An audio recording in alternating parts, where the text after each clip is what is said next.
now that I got everything at dead nuts 0 all the way around this frame, I'll just kind of walk around and show you.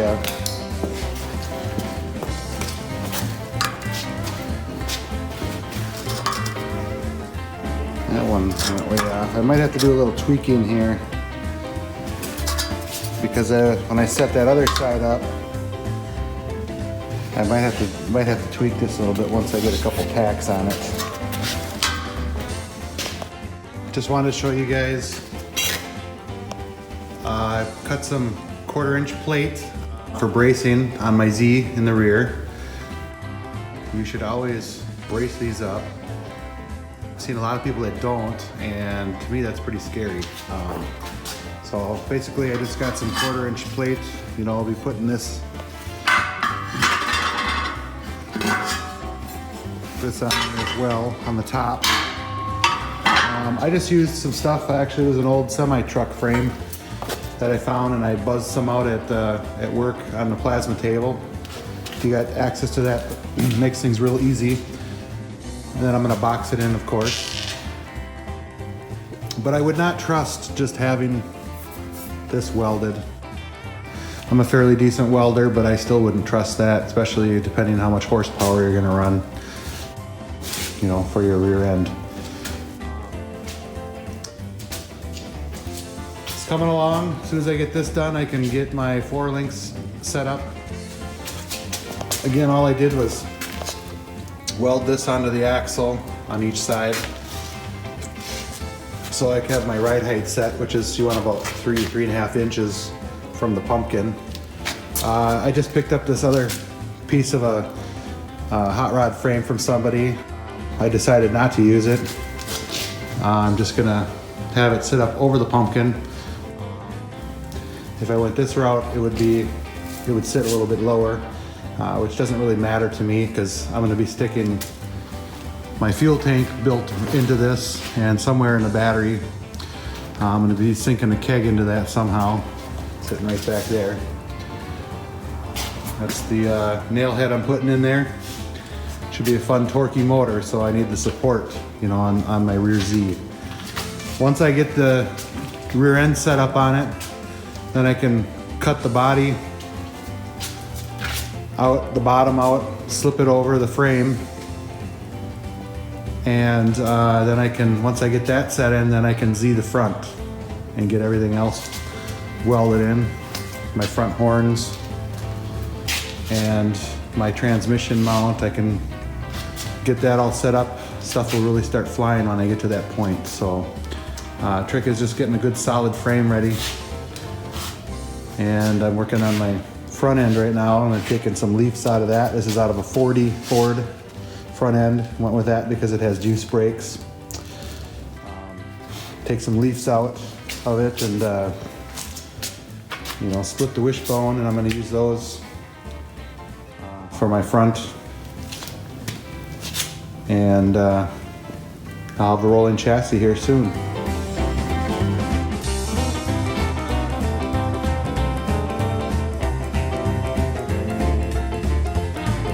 So I'm getting ready to put my 4-link in. It's a triangulated 4-link, so you got to be very precise.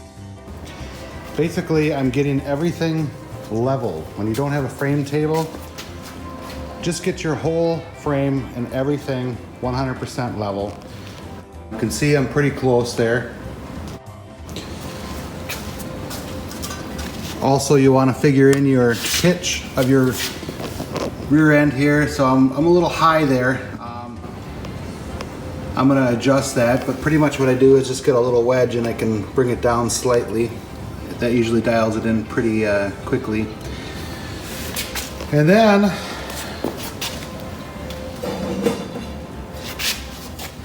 what you do is you take the square, put it up against your axle here, and then measure from here over to here, and you find the center. Once you find the center, and get everything straight, you can draw your line down and find it on your pumpkin here. What I also like to do is, you can see I drew on my little stands here because I don't have my coilovers on here yet. I just weld this on, weld it to the frame. So in case it moves, I have another location here with a line that I can go by. Basically what I did is I got all my brackets placed in here for support, some 1/4 inch plate. I'll be putting another one across this section here for support. And I'll be putting some gussets and whatnot in the corners. So it should be pretty solid. As soon as I get everything mocked up on my rear end here and everything level and good, then I can tack in my 4 links there, my bottoms and my tops, which your bottoms are supposed to be pretty level with the frame. Your tops have to have a little bit of a 2-degree pitch to them, angling up higher here. That's what they say anyway. What else? We just measure. Everything's got to be measured, leveled. It seems harder than it is, but it's really not that hard at all to do. To get things leveled, just get a jack on each side, because then you can go in smaller increments. Don't depend on just a jack stand. I have jack stands here just in case she wants to roll off of there. The other thing you can do is in the front. Again, is what I did was used a wedge so that I can slide it in and out and raise it up in small increments. And you can do the same if you need to on your posts in the rear. And once you get it set, then just weld everything in. As far as your arms go, you can have them shortened if you don't have a lathe yourself. Take them to a machine shop and or a school or whatever. A lot of high schools have that kind of stuff, and those guys would love to help you out. Is basically cut this in half. Then you got to get a pipe, and you'll probably have to machine down the pipe to fit tight inside there, and then just weld her up. You could also do, I did on one of these, is shave this bung off, and then because the weld is right there to this threaded rod, or I mean not to the threaded rod, but the weld is right here holding the bung together that has the threads on. You can have this machine down so that you can pull this whole thing off, shorten the pipe, and then re-weld it back on. However, you got to be really clean with the welds on the inside of this too. So I would suggest the easiest way is to cut it here, put a wide pipe in it, and weld it up and be done. Another good pointer, when you find and looking for 4 links, I would highly suggest that you buy ones that are dual adjustable. So all you got to do is loosen that bolt, and then you can spin this whole thing and adjust it. Otherwise, you'll be taking that bolt out all the time, spinning that, that end until you get it right. Dual adjustable is the way to go, and they're not that expensive. So I used, anybody that fishes got fishing weight laying around, so I just tied a fishing weight to a string, brought it all the way over to use it as a plumb bob. Find the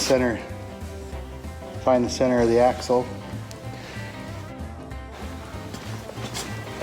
Let's see, another trick is make sure everything is centered, and you have your degree set on your pinion angle.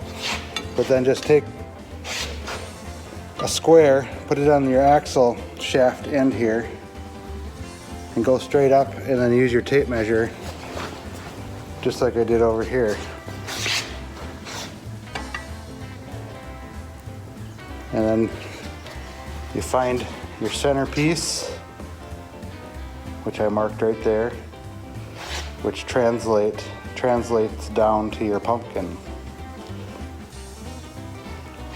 Then what I'm doing is I'm setting up my lower arms first, You can use some zip ties. Some guys use big hose clamps because then you can adjust them easily. You're gonna want to make sure that your lower arms are level with the ground, and your upper ones are gonna have a little bit of a tilt towards the rear. I guess just get it set up so that I can take out these posts here that I have and throw a jack underneath the pumpkin and just check out the travel on it when I'm all done with it to make sure. Also, don't forget, if you get one of these kits, make sure and put some anise, rub them thoroughly thick on all those threads in these things before you permanently mount them. Again, I'm doing this in my own garage, a backyard mechanic guy. I don't have a lot of fancy equipment. I'm just using a Eastwood MIG 175 welder. Works awesome. Done a crap load of welding on this. Hasn't skipped a beat. So all you need, are your basic tools to get this done. I'm doing everything without frame tables, I'm basically doing it how they would have done it back in the day. So I tacked in the 4 links here. How I did it was I ran a string line down my front rail and just wanted to make sure everything was dead on here with that. So that's another way you can do it. I did it on both sides. I just tacked them into place. You also got to make sure that you're level in the rear, plumb, I should say, on your rear shock setups. I might have to cut mine off and move them over a little bit just because of where my 4 links mounted on my frame there. If I were to do it all over again, I would have had my 4 link shortened enough to come off of here to go. That would make it a little wider on the frame here, getting it out, because you want it a little further out, but my body will slip down over this, so I can't really go further out with my shock to go this way. So keep an eye on that when you're putting this all together. So now I'm going to do my front, or my top 4 link, and I'll do another video after that. Then I'm going to release this frame off those blocks over there so that I can put a jack underneath the diff and check my